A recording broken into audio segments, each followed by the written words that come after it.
closer on in. Ainsley, I was just talking about it, but this past weekend was more of it came down frozen and it may not have been freezing at the surface.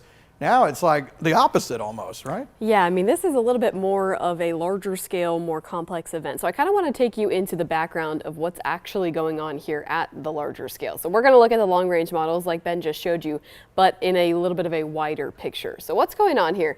Out towards our north and west, a low or a cold front is setting up and it's going to be pushing towards our area Thursday and Friday. Overnight Thursday and Friday, it starts to hang out up there in North Georgia. And what it does while it's doing that is it strengthens. It gains a lot of moisture up from the Gulf. So that's ingredient number one. We've got all this moisture from that cold front. Then an air mass that originates over in Canada pulls down into the southeast, interacts with this boundary, and it creates a very widespread winter weather event across the entire southeast. So this axis of cooler air is actually a little bit further towards the north of us, and that's why we're sitting under more of that mixed wintry precip here in our area. But you saw the weather impact alert goes until Monday.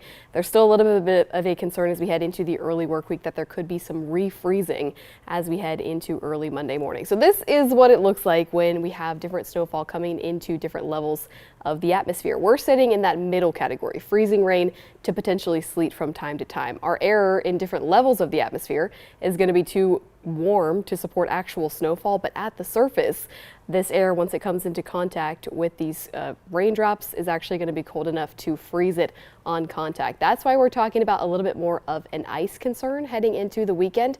We're looking at wintry mix, and again, that will result in ice accumulation in certain spots. But we're still a good bit out, so the details that we need to fine tune are how strong will these impacts actually be, meaning what will the accumulation actually be like, and then what are the exact locations and what is the exact timing of this. That's the information that's going to come your way as we go throughout the rest of the week. So make sure to stay up to date with us for the latest. Frank and Lori, back to you.